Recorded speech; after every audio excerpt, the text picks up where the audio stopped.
السلام علیکم گائز، آج ہم جانیں گے سلطنت عثمانیہ کے زوال کے بارے میں۔ آپ جانتے ہیں کہ مسلمانوں کے سب سے طویل اور طاقتور سلطنت عثمانیہ جو تقریباً 600 سال تک 3 براعظموں پر حکومت کرتی رہی، اچانک ختم کیوں ہو گئی؟ کیا واقعی مغربی طاقتوں نے اسے تباہ کیا یا یہ زوال اندرونی سازشوں اور غلط پالیسیوں کا نتائج تھا؟ کیا خلافت دوبارہ بحال ہو سکتی ہے؟ یہ کہانی صرف تاریخ کی ایک داستان نہیں بلکہ مسلمانوں کی ماضی، حال اور مستقبل کی عبرت انگیز داستان ہے۔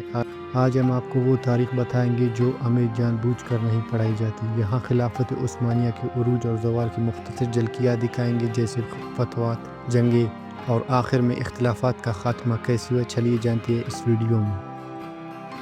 خلافت عثمانیہ کی بنیاد 1299 میں عثمان غازی نے رکھی، جو ترک قبائل کے ایک بہادر سردار تھی۔ اس وقت دنیا میں کئی بڑی طاقتیں تھیں جن میں بازنطینی سلطنت سب سے نمایاں تھی۔ عثمان ترکوں نے اپنے ذہانت اور فوجی طاقت کے ذریعے تیزی سے ترقی کی اور بازنطینی علاقوں پر حملہ شروع کر دیا۔ عثمان غازی کے بعد ان کے بیٹے اورحان نے اقتدار سنبھالی اور سلطنت کو مزید وسعت دی۔ 1326 میں برسا فتح کیا گیا، جو عثمان کا پہلا دارالحکومت بنا۔ اس دوران عثمانی فوجی میں ایک خاص قوت یعنی چری کی بنیاد رکھی گئی، جو کہ یورپ کی سب سے خطرناک اور منظم فوجوں میں سے ایک تھا۔ مراد اول نے 1362 میں ایڈورنیپول فتح کیا اور اسے نیا دارالحکومت بنایا۔ اس کے بعد بلقان کی طرف پیش قدمی ہوئی اور سربیا، بلغاریہ اور دیگر یورپی علاقوں کو شکست دی گئی۔ جنگ کوسوو میں عثمان فوج نے بڑی کامیابی حاصل کی، لیکن مراد اول جنگ کے دوران شہید ہو گئے۔ مراد اول کے بعد ان کے بیٹے بہزاد اول نے سلطنت سنبھالی۔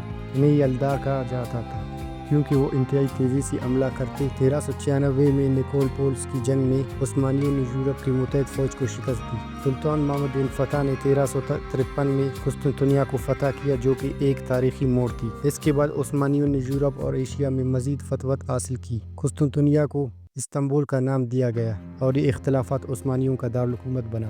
سلیمان عظیم کے دور خلافت عثمانیہ کا سنہری دور کہا جاتا ہے۔ اس دور میں عثمانی سلطنت یورپ، افریقہ اور ایشیا میں وسیع ترین سطح پر پہنچ چکے تھے۔ خلافت نے سائنسی تجربات اور تعلیمی لحاظ سے بے پناہ ترقی کی۔ 17ویں صدی کے بعد عثمانی حکمرانوں میں کمزور آنا شروع ہو گئے۔ سلطان ابراہیم جیسے بادشاہ عیاشی اور نااہلی کی وجہ سے سلطنت کے لیے خطرہ بن گئے۔